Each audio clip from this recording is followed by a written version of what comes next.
गौतम गंभीर, हार, विवाद, चैपल से तुलना और वो सच जो कोई नहीं देख रहा।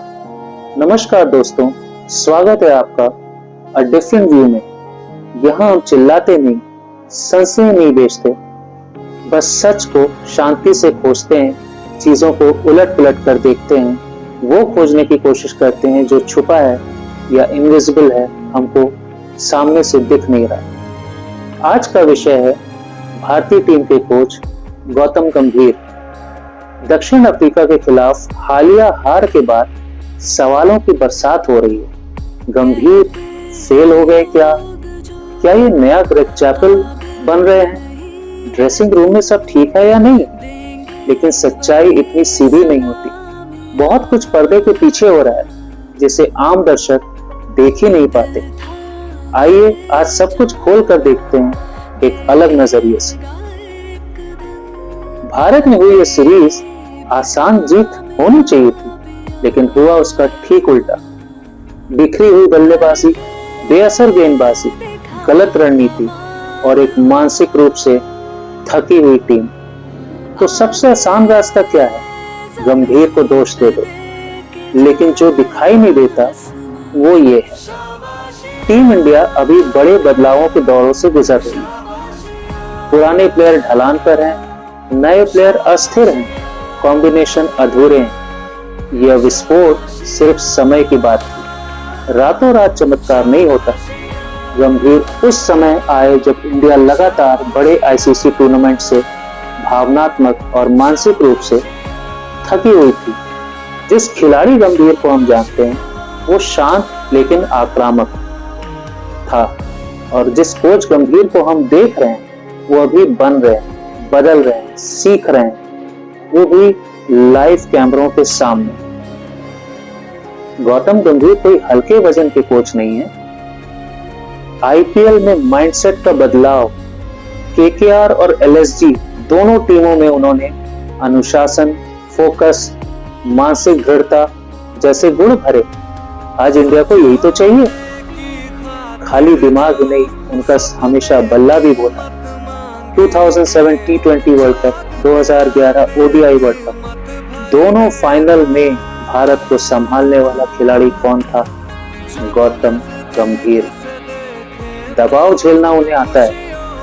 एक नई संस्कृति की शुरुआत वो टीम में लाना चाहते हैं। अकाउंटेबिलिटी, फिटनेस फर्स्ट मानसिकता, फियरलेस अप्रोच और गहराई, ये चीजें तुरंत रिजल्ट नहीं दिखाती पर लंबे समय में चैंपियन टीम बनाती है। वो छुपा हुआ सच जो कैमरे नहीं दिखाते। पुरानी भारतीय टीम वर्सेस नई भारतीय टीम। ड्रेसिंग रूम आज दो हिस्सों में बटा हुआ है। आधे खिलाड़ी द्रविड़ के शांत, प्रोसेस आधारित दौर में पले हुए हैं। बाकी युवा आईपीएल की तेज, डेटा ड्रिवन, बिना डर वाली दुनिया में पले। गंभीर इन दोनों को जोड़ने की कोशिश कर रहे हैं। ये संघर्ष बाहर से नहीं दिखता। स्टार प्लेयर्स, उनकी स्टार ईगो, आज के खिलाड़ी करोड़ों के ब्रांड हैं। इनसे डील करना सीईओ को संभालने जैसा है। ग्रेग चैपल यहाँ फेल हुए। गंभीर की सबसे बड़ी परीक्षा भी यही है। ईगो, उम्मीदें, इनसिक्योरिटी, बिना टीम को तोड़े संभालना। पुराना जमाना टफ क्रिकेटर्स का था, नई पीढ़ी सॉफ्ट क्रिकेटर्स की है। यहाँ भी एक टकराव। गंभीर पुराने जमाने के कठोर, सीधे, सख्त। आज के खिलाड़ी क्लैरिटी चाहते हैं, कंफर्ट चाहते हैं और कम्युनिकेशन चाहते हैं। दोनों के बीच संतुलन बनाना आसान नहीं। वो एक लीडर की तरह खिलाड़ियों के लिए वार झेल रहे हैं। अंदर से खबर ये है, गंभीर कई संघर्षरत खिलाड़ियों को मीडिया की गर्मी से बचा रहे हैं। आक्रामक आलोचना खुद पर ले रहे हैं ताकि युवा टूट ना जाएं। ये फैसले दिखते नहीं पर नेतृत्व यही साबित होता है। ग्रेग चैपल से कंपैरिजन की बात क्या सही है? आखिर सच क्या है? सबसे विवादित सवाल आज के समय में यही उठाया जा रहा है, क्या गंभीर दूसरे ग्रेग चैपल बन रहे हैं? चलिए ईमानदारी से देखते हैं, जहां तुलना सही लगती है दोनों के बीच में, दोनों से उम्मीदें ज्यादा और धैर्य कम, दोनों की पर्सनालिटी स्ट्रॉन्ग। शुरुआत में दोनों ने विवाद झेले, लेकिन जहां तुलना पूरी तरह गलत है, गंभीर भारतीय क्रिकेट के नब्ज समझते हैं, चैपल बाहरी थे।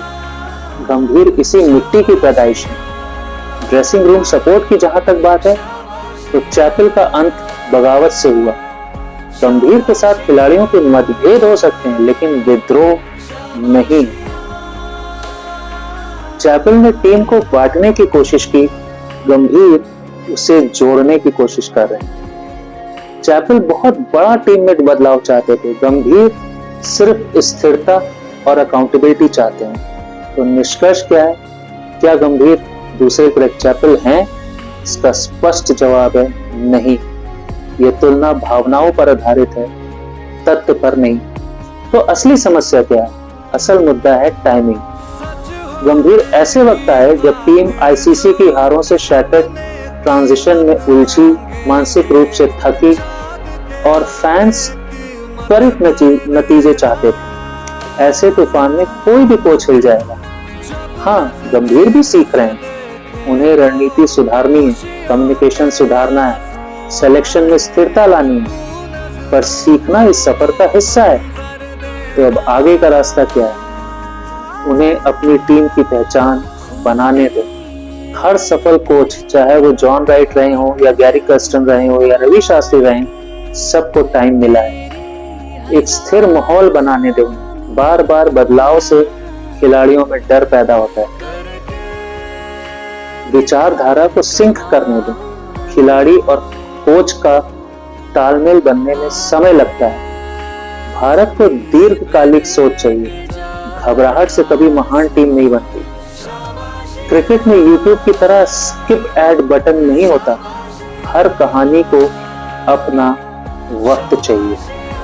गौतम गंभीर परफेक्ट नहीं है, लेकिन उनमें वो आग है, वो जुनून है, वो मानसिक मजबूती है जो इस टीम को जरूरी है। उन्होंने पहले भी हार देखी, पहले भी उठे हैं, और हर बार जब इंडिया ने उन्हें कम आता है, उन्होंने भारत को सबसे बड़ी जीत दिलाई है।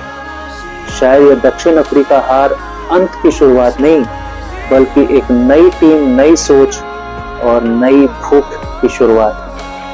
और अ डिफरेंट व्यू में हम मानते हैं, गंभीर को उनकी गिरावट से नहीं, उनकी वापसी से जज कीजिएगा, क्योंकि कई बार सबसे खूबसूरत अध्याय सबसे दर्दनाक हार से शुरू होते हैं। अब आपकी बारी है।